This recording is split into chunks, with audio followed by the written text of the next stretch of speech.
Hermanos, reciban un saludo de mis papás, tuvieron que salir. Ahora, lo importante no es quién está aquí enfrente, sino lo que el Señor tiene que decir.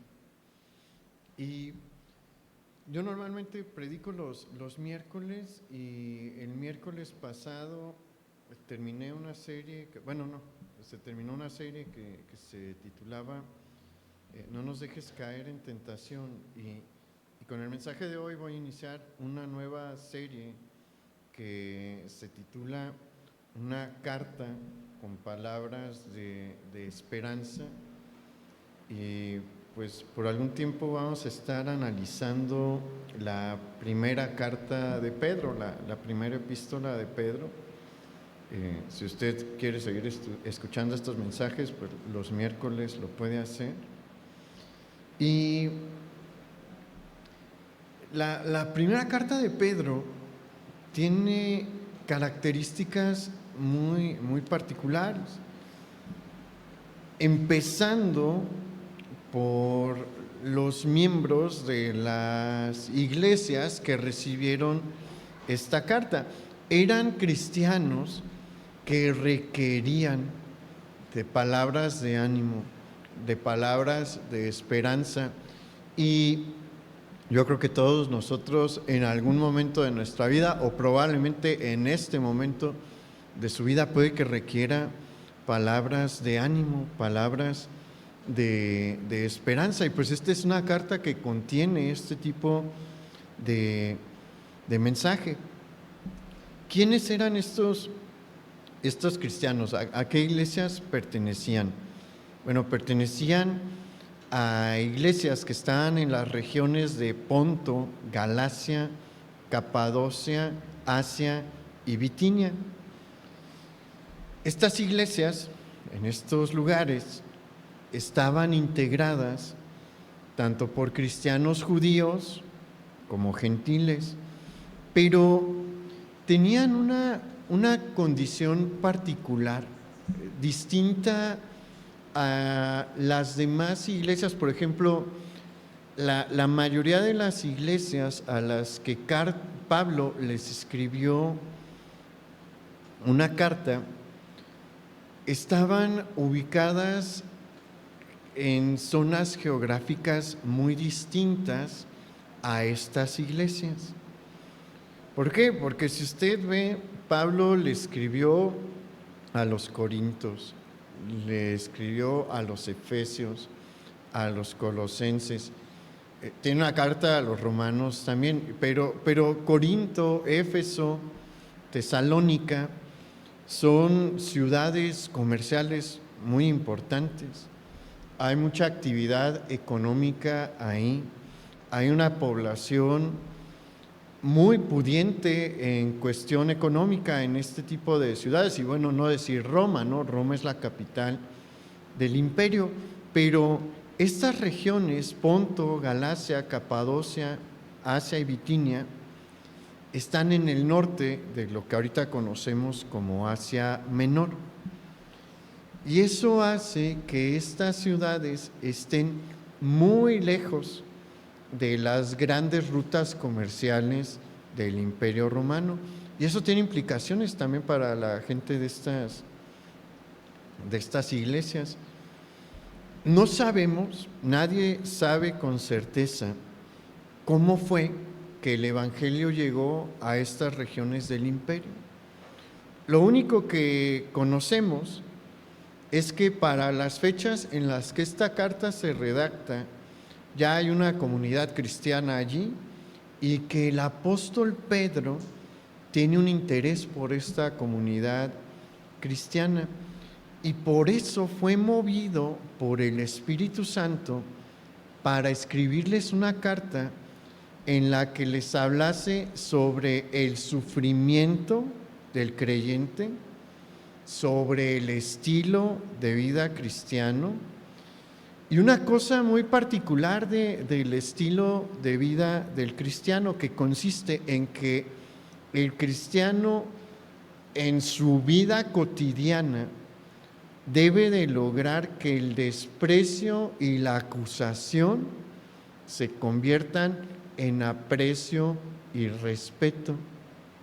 Y es algo que sí debemos de desarrollar. Lo vamos a ver más adelante en la carta, no en el mensaje de hoy, porque nuestro mensaje de hoy se titula Una esperanza viva. Ese es el título de la serie, pero nuestro mensaje de hoy se titula Una esperanza viva. Y acompáñame por favor a Primera de Pedro, capítulo 1, y vamos al versículo 1, por favor.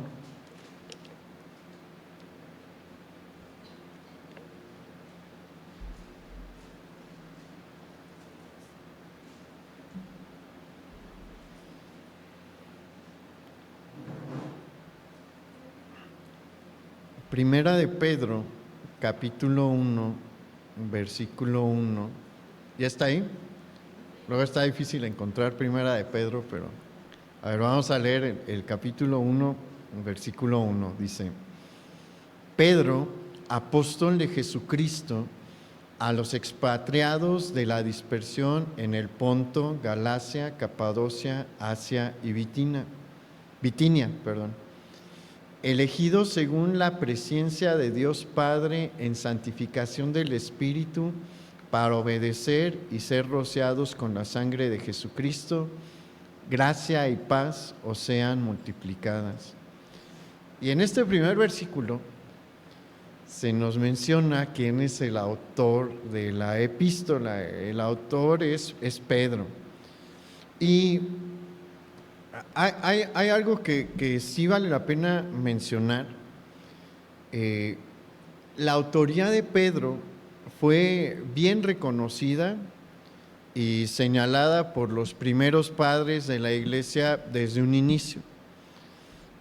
Quienes entre los padres de la iglesia claramente afirman que Pedro es el autor? Bueno, Clemente, Policarpo, Irineo y Tertuliano, pero en la actualidad ha habido algunos que han puesto en duda la autoría de Pedro. Le voy a decir por qué.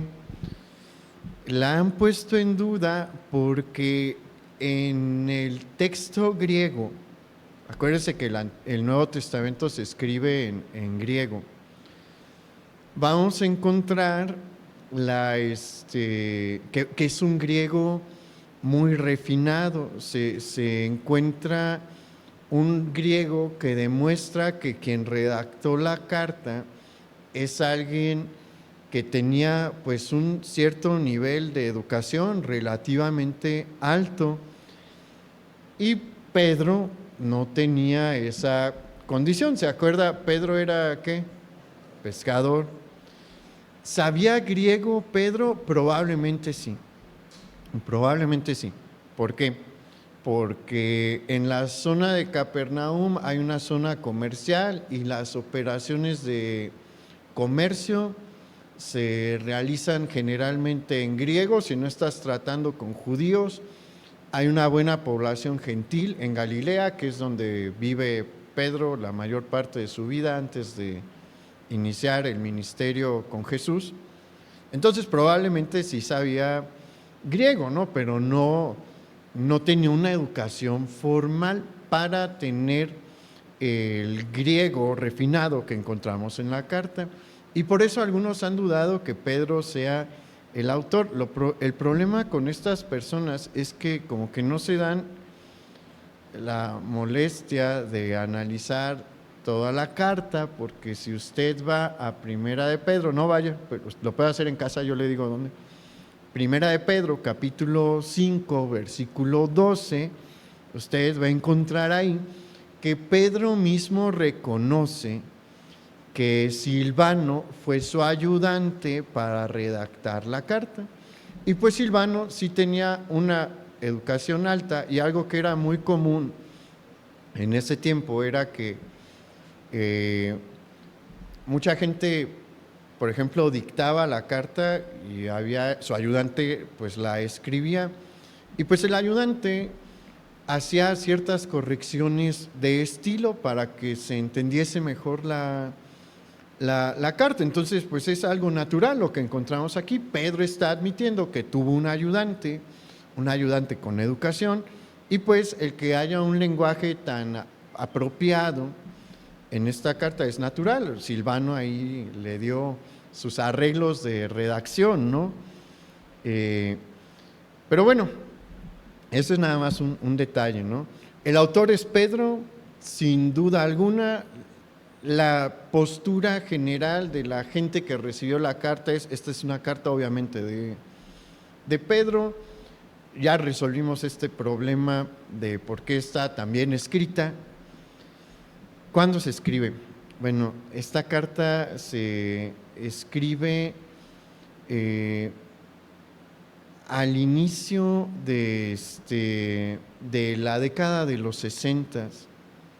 Vamos a encontrar que en esta carta se tocan temas similares a los que Pablo toca en su carta a los Colosenses y a los Efesios, que son más o menos de este periodo de tiempo también. No puede ser posterior al 68 después de Cristo, porque Pedro muere entre el 67 y el 68 después de Cristo. Entonces, esta es la condición histórica y geográfica de la carta, ¿no? Hacia quién está recibido y en qué tiempo se emite. Y vamos al versículo 3, porque aquí ya vamos a empezar a entrar al contenido de la epístola. Y el versículo 3 dice: bendito el Dios y Padre de nuestro Señor Jesucristo, que según su grande misericordia nos hizo renacer para una esperanza viva por la resurrección de Jesucristo de los muertos, para una herencia incorruptible, incontaminada e inmarcesible, reservada en los cielos para vosotros, que sois guardados por el poder de Dios mediante la fe, para alcanzar la salvación que está preparada para ser manifestada en el tiempo postrero. Y aquí que empieza a hacer Pedro. Pedro le empieza a recordar a los creyentes de Asia Menor el gran regalo que Dios les dio, que es el regalo de una esperanza viva. Este es, bueno, como mencionamos, es el título de nuestro mensaje, precisamente por el énfasis que Pedro hace ahí en el versículo 3. Dice que según la gran misericordia de Dios nos hizo renacer para tener una esperanza viva. Y uno aquí válidamente se puede preguntar, ¿y en qué consiste esta esperanza viva? Bueno, esta esperanza viva consiste en el proceso de redención en el cual todos los creyentes que hemos recibido el regalo de salvación de Jesús nos encontramos. Todos nos encontramos en un proceso de redención, y el proceso de redención tiene 3 pasos. Estos 3 pasos los menciona Pedro en estos versículos que nosotros leímos. El primer paso es cuando se ha salvado nuestra alma.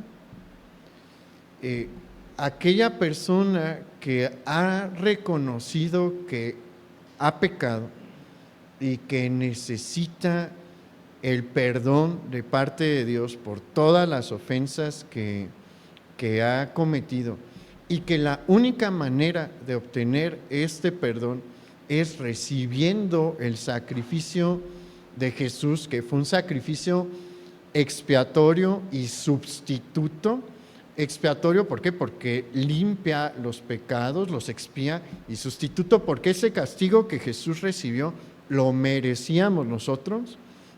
Bueno, aquel que recibe el sacrificio expiatorio y sustituto de Jesús para perdón de sus pecados, se salva. Su alma en ese momento ha sido salvada, ha sido comprada por el precio de la sangre de Jesús, y inmediatamente formamos a ser parte de la familia de Dios. Somos adoptados, y por eso podemos cantar cantos como este de hijos de Dios, ¿no? Porque somos adoptados e incluidos en la familia de Dios. Somos hechos hijos de hijos de Dios. Pero después viene la segunda etapa. En ese momento obtenemos una nueva naturaleza, nuestra alma, como mencionamos, se salva, pero en el versículo 5 se nos dice que somos guardados por el poder de Dios mediante la fe. Y esta expresión de que somos guardados está haciendo referencia a la segunda etapa de la redención, que es el proceso de santificación. Una vez que somos salvos, entramos al proceso de santificación. ¿En qué consiste este proceso de santificación?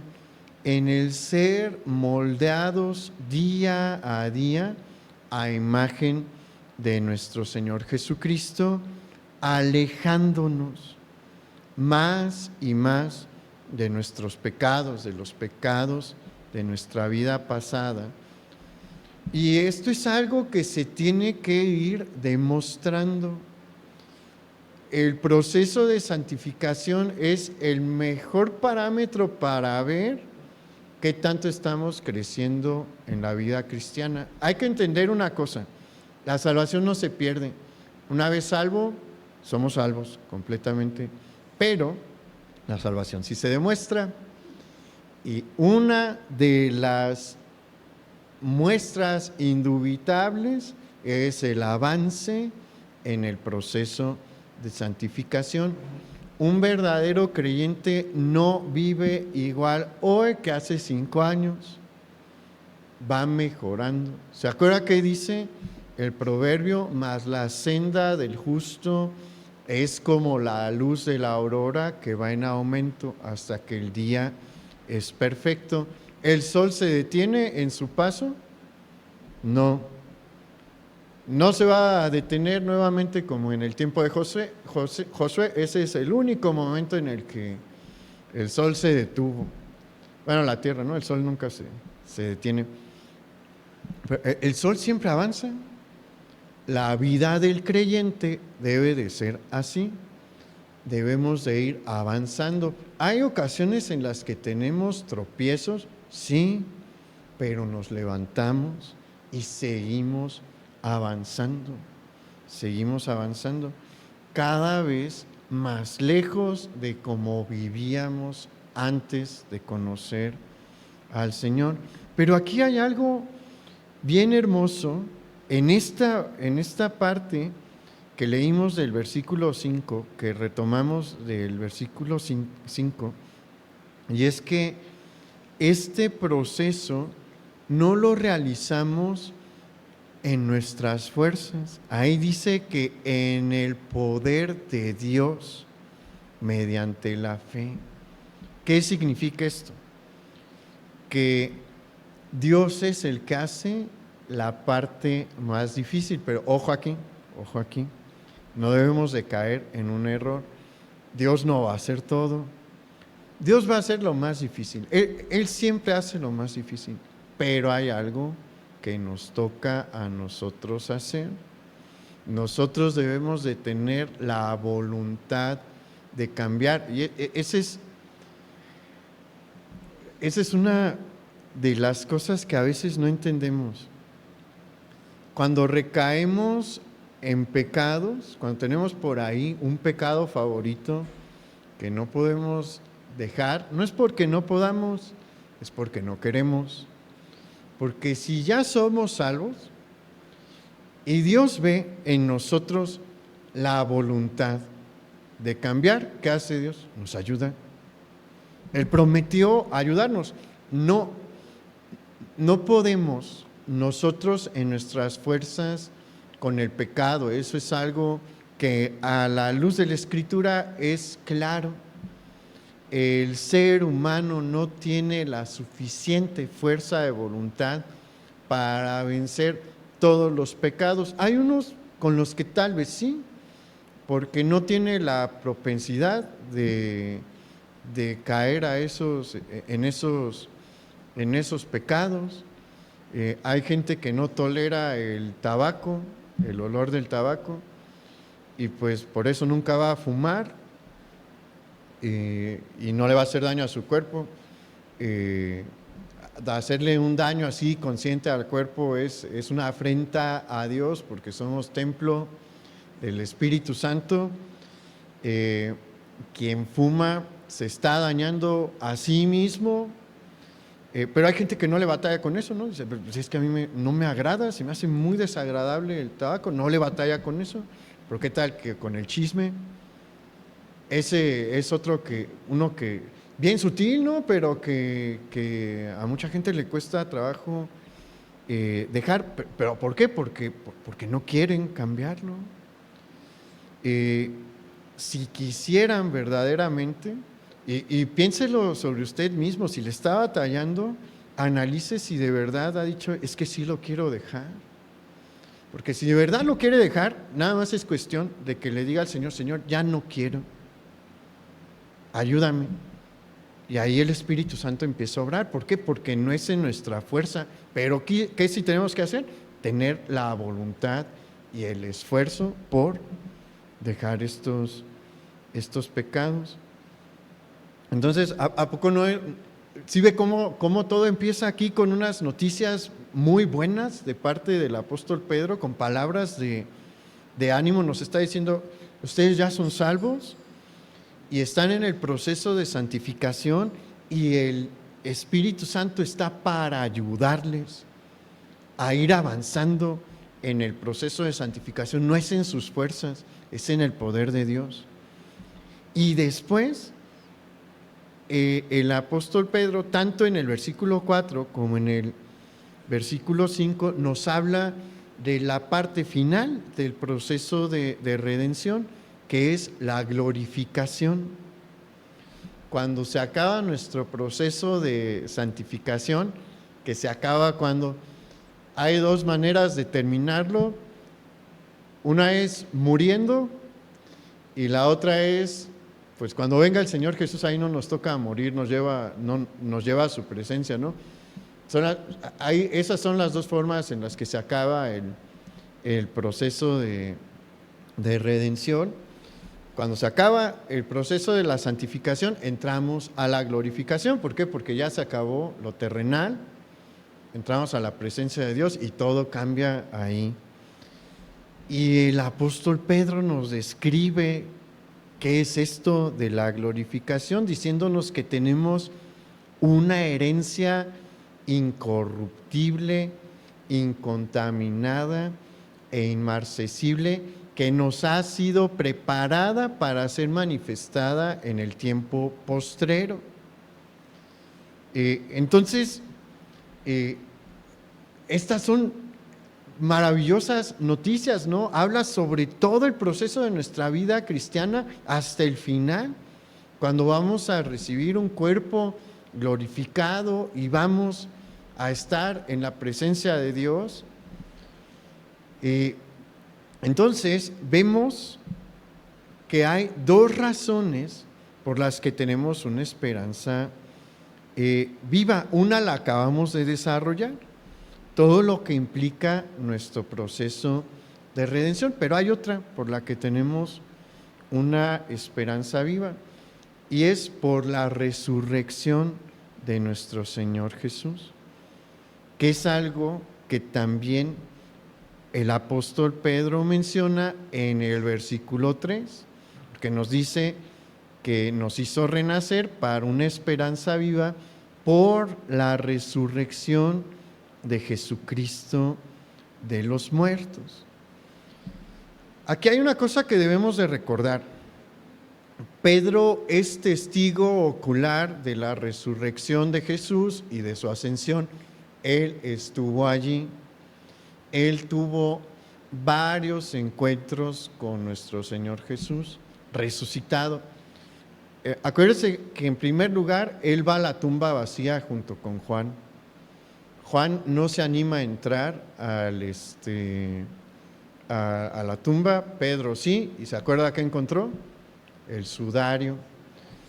Eso del sudario era es un detalle bien importante, porque el sudario es bien difícil de remover. ¿Se acuerda qué dijeron los guardias de la tumba? Que llegaron los discípulos y los sacaron. Esa historia no era nada creíble, por un montón de cosas. No voy a entrar a los detalles de eso ahorita, pero lo del sudario lo hacía todavía más increíble, porque para quitarlo requerían muchísimos minutos y para no dañar el cuerpo, ¿no? Aparte es un cuerpo que está en Medio Oriente. En Medio Oriente para estas épocas del año ya está haciendo bastante calor. Eso hace que el proceso de putrefacción sea más veloz. Y pues, si en el supuesto de que hubiera podido suceder esto de robar el cuerpo de Jesús, hubiera tenido que ser una operación relámpago, porque estos soldados que están protegiendo la tumba son profesionales y son miembros de la guardia que se encarga de proteger a Pilato, es decir, son los soldados de élite. Haga de cuenta como los SEALs de Estados Unidos.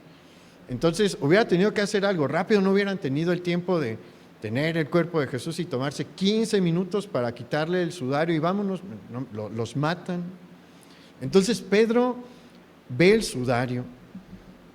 Después tiene 2 encuentros en el que están los discípulos en una casa en Jerusalén escondidos. A Pedro también le toca estar en el momento en el que hubo 500 discípulos de Jesús que lo ven resucitado, y le toca también ver la ascensión. Entonces él es testigo ocular, él sabe de lo que está hablando y sabe que la resurrección de Jesús es el acto a través del cual Dios el Padre le está diciendo a todos lo que Jesús dijo es cierto. Todo lo que les habló sobre la salvación de su alma, sobre el perdón de pecados y sobre la vida eterna y sobre quién es Él, que Él es mi Hijo, es verdad. Por eso lo he resucitado, para que lo vean, para que tengan una prueba tangible de que todo lo que Él ha dicho sobre su futuro por creer en Él es cierto. ¿No le da ánimo eso? A Pedro le daba muchísimo ánimo y por eso se lo comparte a los hermanos de esta región. Pedro sabe bien que la resurrección física de Jesús es el pilar de la fe cristiana. Debemos de entenderlo, ese es el pilar que sostiene al cristianismo, la resurrección de Jesús. Y Pedro va a animar todavía más a los creyentes de esta región de Asia Menor, pero también a nosotros con las palabras que hay en el versículo 10, porque Él quiere que sepamos que vivimos en un tiempo privilegiado. Y ahorita vamos a ver por qué. Acompáñenme al versículo 10.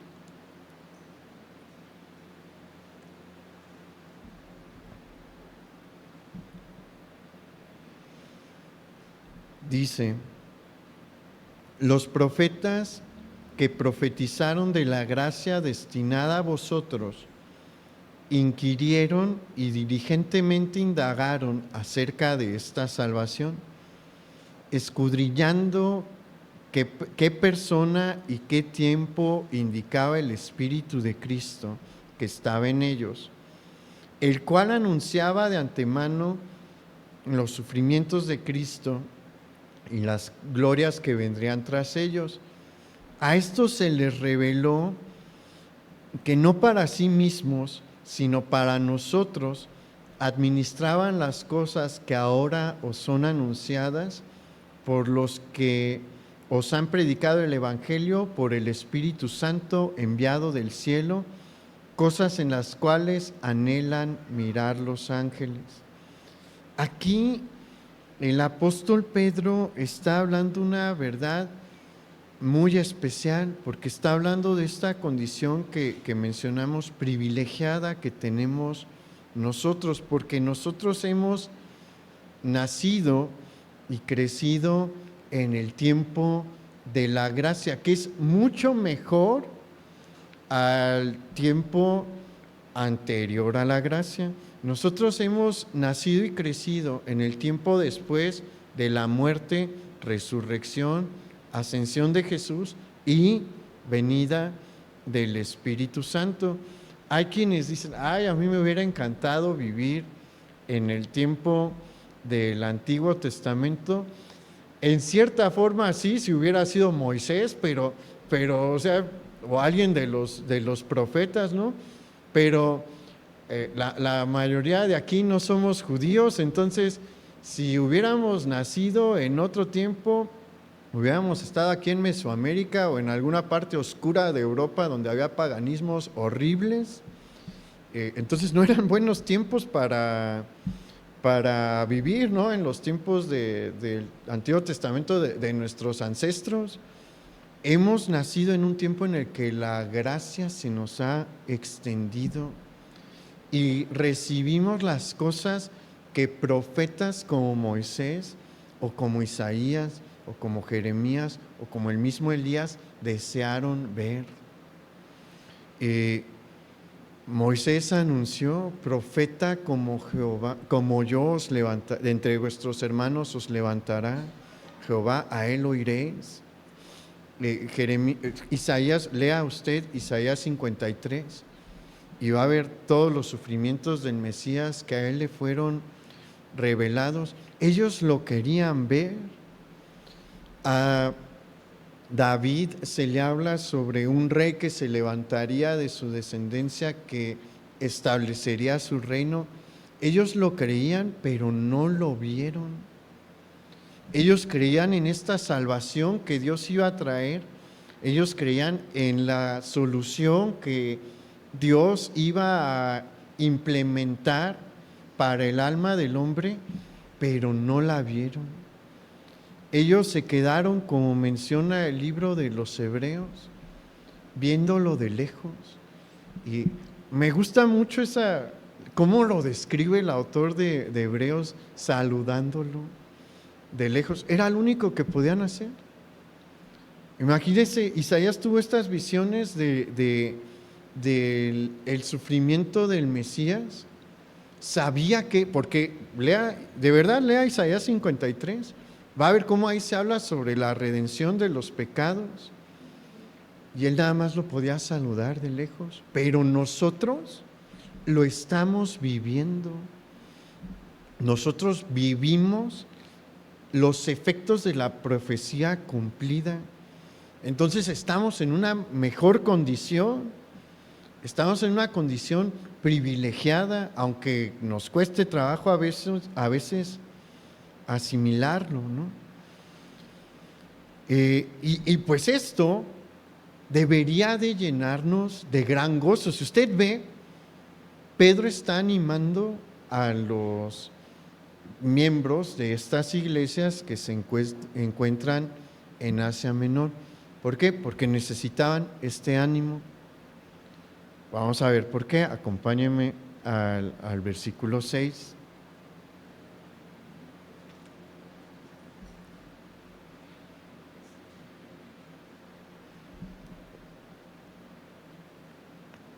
Dice, en lo cual vosotros os alegráis, aunque ahora por un poco de tiempo, si es necesario, tengáis que ser afligidos en diversas pruebas, para que sometida a prueba vuestra fe, mucho más preciosa que el oro, el cual, aunque perecedero, se prueba con fuego, sea hallada en alabanza, gloria y honra cuando sea manifestado Jesucristo, a quien amáis sin haberle visto, en quien creyendo, aunque ahora no lo veáis, os alegráis con gozo inefable y glorioso, obteniendo el fin de vuestra fe, que es la salvación de vuestras almas. ¿Por qué necesitaban, perdón, los hermanos de las iglesias de Asia, del norte de Asia Menor, estas palabras de ánimo? Porque estaban pasando por un tiempo de aflicción. Esta es una cosa que debemos de tener bien presente. El ser salvos, el estar en el proceso de santificación, no implica que no vamos a sufrir. Vamos a padecer y a sufrir en algún momento de la vida.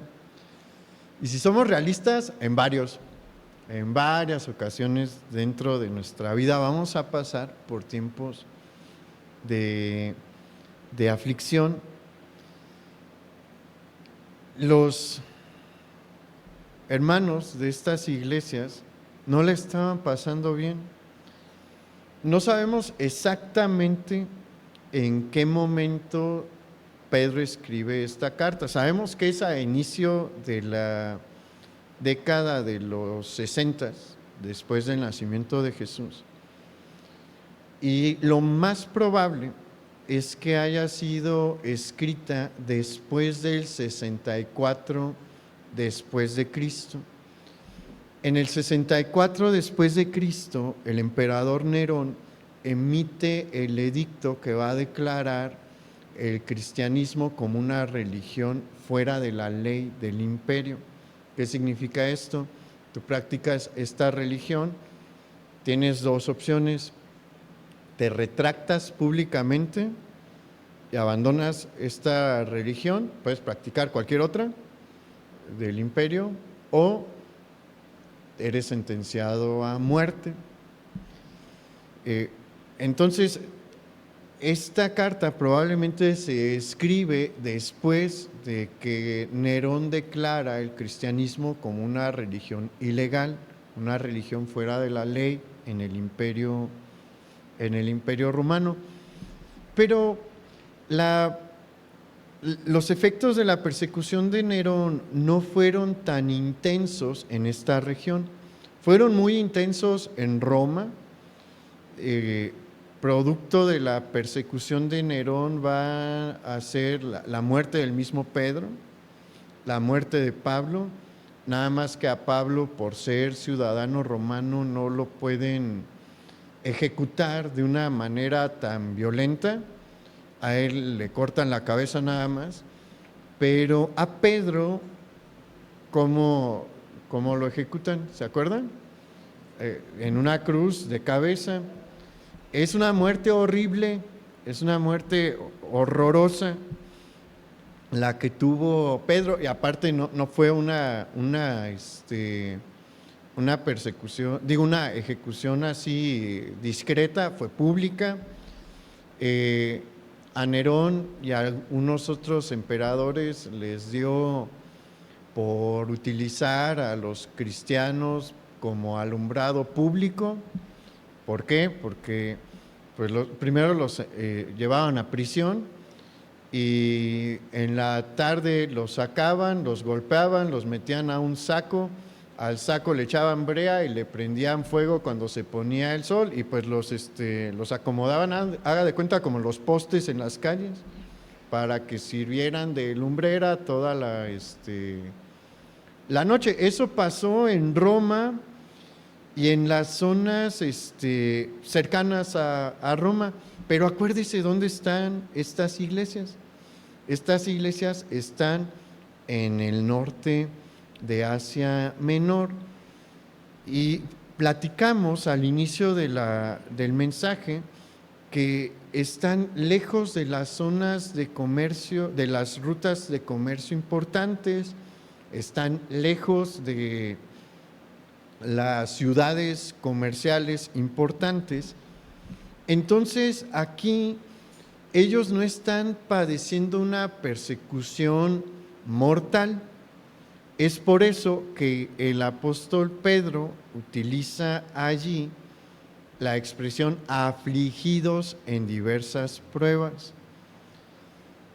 porque su vida no está precisamente en peligro, pero sí están sufriendo algo con lo que usted sí se va a sentir identificado: rechazo y discriminación en la vida social y familiar. Y ahí es en donde empezamos a decir, como que esto me interesa, ¿no? Porque a ver, ¿quién no ha sufrido rechazo de parte de su familia? ¿Quién no ha sido discriminado por ser cristiano. O sea, la verdad es que los cristianos hemos sido discriminados por milenios, 2 milenios por lo menos. Hay unos que dicen que hay que, ¿cómo dijo? Retribuir a la discriminación que ha habido. Y sí trataron muy mal a los indígenas, ¿no? Sí, sí ocupan decirles, ay, pues saben que sí nos pasamos en cómo los tratamos, pero ¿quién habla de cómo se ha tratado al cristianismo? Aquí en México el protestantismo fue discriminado por décadas. Nos permitieron tener iglesias hasta 1860. Antes de eso, prohibido predicar el evangelio de Jesús en territorio mexicano. Durante los 300 años de colonia todavía más, allí sí expulsaron hasta comerciantes. No hubo comerciantes holandeses que venían a hacer negocios y les dijeron, ¿saben qué? No entran aquí por ser protestantes. A los ingleses igual, a los alemanes igual. Nadie habla de eso, ¿no? Pero la realidad es que en el momento en el que las personas empiezan a topar en su trabajo, con un verdadero cristiano, sí surge un sentimiento de antipatía, no por todos los compañeros de trabajo, pero sí por un grupo.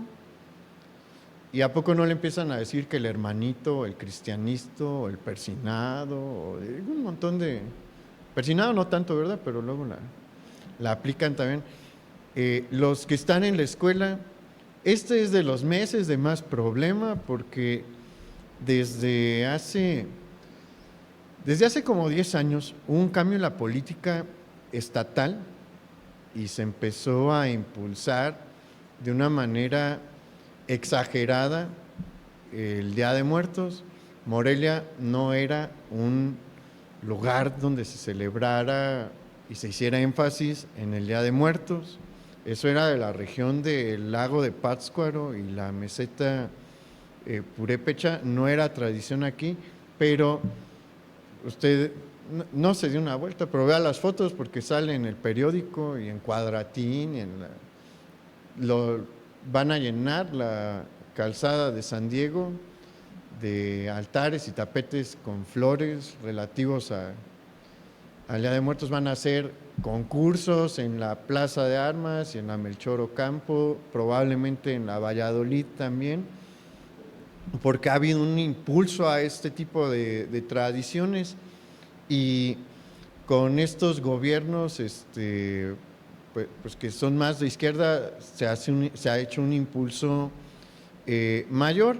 Como cristianos podemos participar de eso. No es abominación a Dios, a nuestro Dios Jehová de los ejércitos. Él repudia este tipo de tradiciones.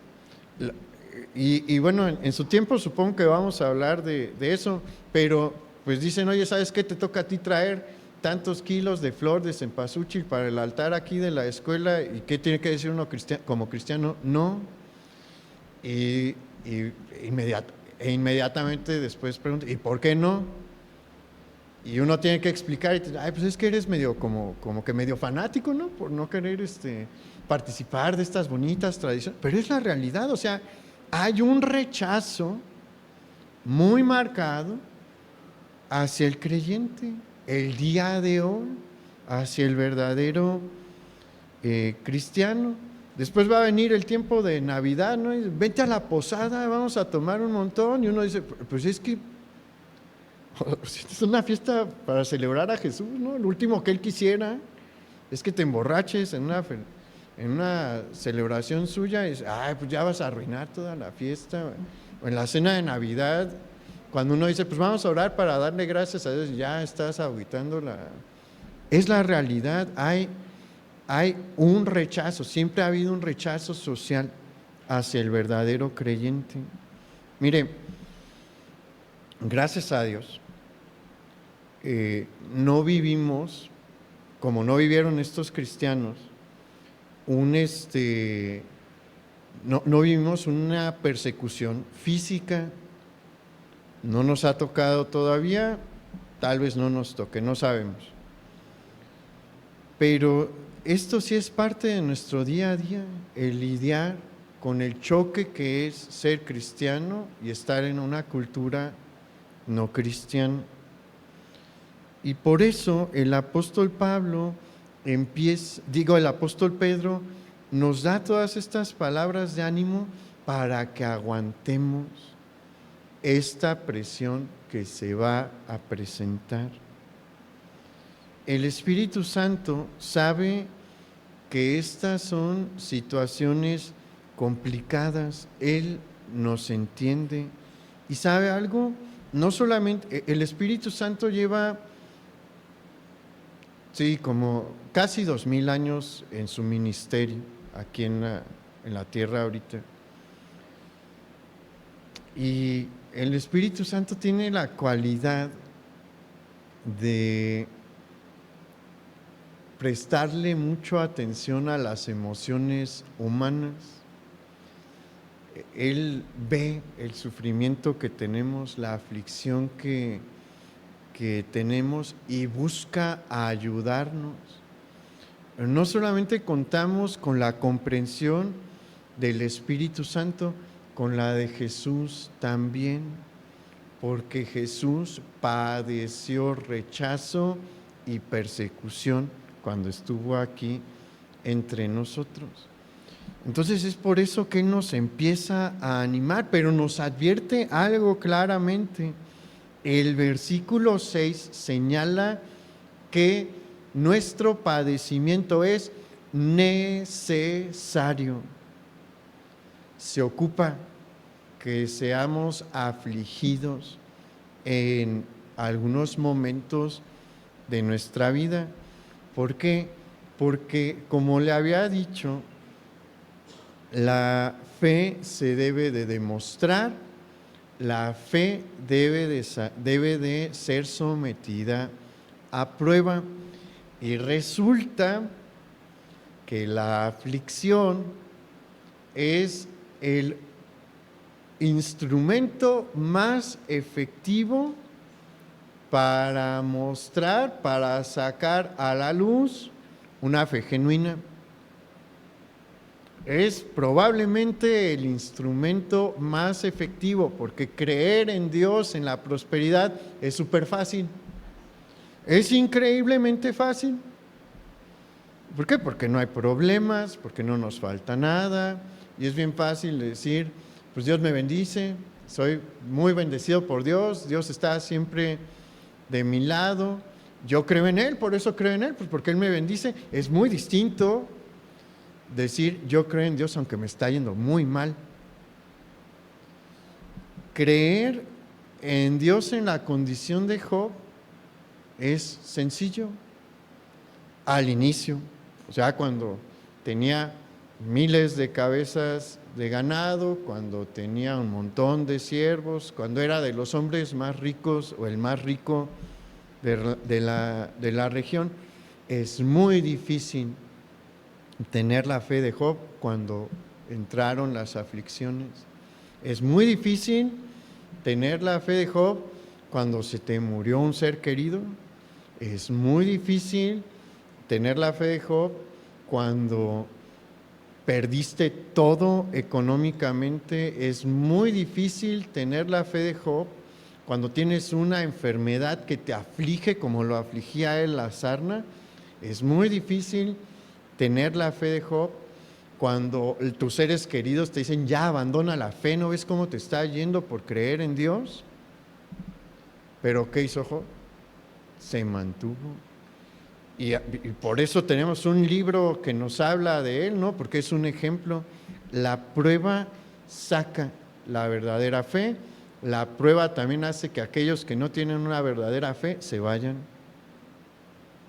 Entonces es necesario que entendamos esto. La aflicción es necesaria. Y entienda algo, si está pasando por un momento de aflicción, es porque Dios quiere sacar algo de allí. A veces no hay otra manera de sacar ciertas impurezas. Por eso es que el apóstol Pedro ahí menciona al oro y dice que la aflicción se asemeja al proceso de purificación del oro, porque ¿sabe cómo se purificaba el oro en ese tiempo? Lo metían a un horno a altas temperaturas y mientras más va subiendo la temperatura, se ve el espejo de dorado y empieza a burbujear con pues materiales que son de otro color. Entonces el orfebre tiene como una cucharita y la mete y saca esa impureza, la tira y sube la temperatura. ¿Y qué pasa? Se vuelve a hacer como una capita y se empieza a juntar esa capita con la impureza y se va sacando. Así, ¿cómo debe de quedar el oro al final o cómo debería de quedar?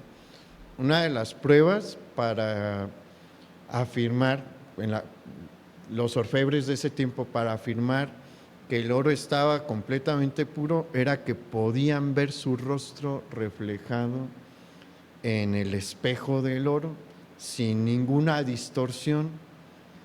Y eso es lo que Dios quiere hacer con nosotros. Él va a subir la temperatura para sacar las impurezas y se termina cuando su rostro se ve completamente reflejado en nuestra vida. Y cuando eso sucede, ya acabamos el proceso de santificación y ya nos lleva a su presencia, ¿no? Entonces, ese es nuestro proceso, pero mire, la prueba es incómoda, sí, pero Dios quiere hacernos avanzar en este proceso para que cada vez más su rostro sea reflejado con nuestra vida. Dios quiere hacerlo mejor, quiere que lleve una vida mejor y quiere que cada vez más las personas que están a su alrededor puedan ver al Señor Jesús. Pero como le digo, Él no nos ha dejado solos, ni desamparados, ni desanimados. Tome estas palabras de ánimo. Todo este proceso nos está llevando a ese punto en el que vamos a ser glorificados y vamos a estar en la presencia de Dios. A la presencia de Dios vamos a entrar como Él quería que nosotros entremos. Entonces hay un gran... Y allí ¿qué va a haber? Galardón. Dios va a premiar. Es algo que a veces no nos ponemos a pensar. Dios va a premiar a los que le fueron fieles. Y un detalle aquí. Hay quienes han intentado, desde la Edad Media, ¿no? La Iglesia Católica decía que si tú soltabas dinero, Dios te iba a premiar en el reino de los cielos, ¿no? Por dar mucho dinero, y muchos decían, pues me voy a portar bien mal, pero voy a patrocinar una cruzada, o me voy a portar bien mal, pero yo voy a soltar tanto dinero para levantar la Basílica de San Pedro o tal iglesia. Los nobles, ¿qué decían? Ellos decían, pues voy a soltar tal terreno para que hagan un monasterio ahí, pero me perdonan todas las infidelidades que tuve hace 10 años, ¿no? Eso es algo que se promovió en la Edad Media. ¿Qué se ha promovido en el cristianismo actual? Muchos dicen, tú suelta dinero y vas a estar muy bien con Dios. No. El galardón, ¿por qué se va a dar? ¿Por qué Dios va a galardonar a sus siervos?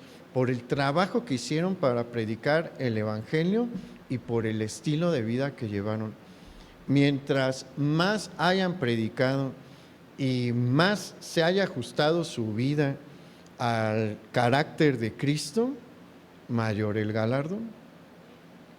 Puede dar toda su riqueza y no recibir ningún tipo de galardón, porque si lo está haciendo por ganarse un galardón de Dios, no va por ahí.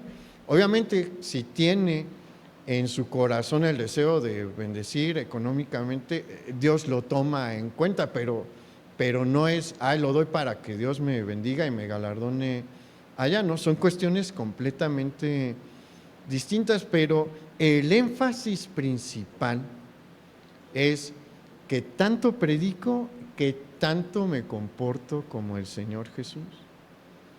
Y por eso es que pasamos por aflicciones. Entonces no se desanime, ponga sus ojos en el galardón que viene, entienda que por lo que está pasando ahorita es necesario para que usted se parezca más al Señor Jesús, y que si supera la prueba, Dios lo tomará en cuenta, le va a bendecir aquí, porque ¿qué hizo con Job? Después de que pasó la prueba, ¿qué hizo? Restituyó. No siempre pasa, pero puede que pase. Sí, tampoco le digo que siempre va a ser así, ¿no? Porque luego dicen, no siempre pasa, pero hay ocasiones en las que Dios sí restituye. Y si no restituye, da algo mejor, o nos lleva a su presencia, que es muchísimo mejor. Pero si no, usted se va a parecer más al Señor y va a ir avanzando en este proceso de santificación hasta que llegue el punto final en el que entramos a la glorificación. ¿A poco no son buenas noticias? Usted tiene esta esperanza viva, cuídela, apréciela y viva en ella. Vamos a orar. Bendito Padre, hoy te damos tantas gracias por estas palabras de ánimo que a veces mucha falta nos hacen. Gracias, Señor, porque hoy nos permites estar en este tiempo de la gracia y somos tus hijos. Hemos sido rescatados, hemos sido perdonados y tenemos un futuro glorioso en ti. Yo te pido, Padre, por aquellos de mis hermanos que están pasando por algún momento de aflicción hoy. Señor, así como nos dijiste hoy, dales de la fuerza de tu Espíritu para salir adelante. Dales el ánimo para soportar. Dale, Señor, las fuerzas y ayúdales a poner los ojos en ti, a no quitar los ojos de ti, porque cuando te vemos a ti, las aflicciones se vuelven pequeñas, se vuelven tolerables, entendemos que son pasajeras. Y ayúdanos a cumplir ese propósito por el cual pasamos por la dificultad. Y ayúdanos a cada día más, Señor, poder reflejar tu rostro. Queremos ser oro en tus manos. Y si es necesario pasar por más fuego, pasamos por más fuego, Señor, pero queremos reflejar tu rostro. Queremos ser una luz en donde tú nos has puesto. Hoy nos ponemos en tus manos, en el nombre de nuestro Señor Jesucristo. Amén. Pues el Señor le bendiga, hermano. Nos vemos el miércoles aquí a las 7 y que tenga una buena semana, que la bendición del Señor esté sobre usted.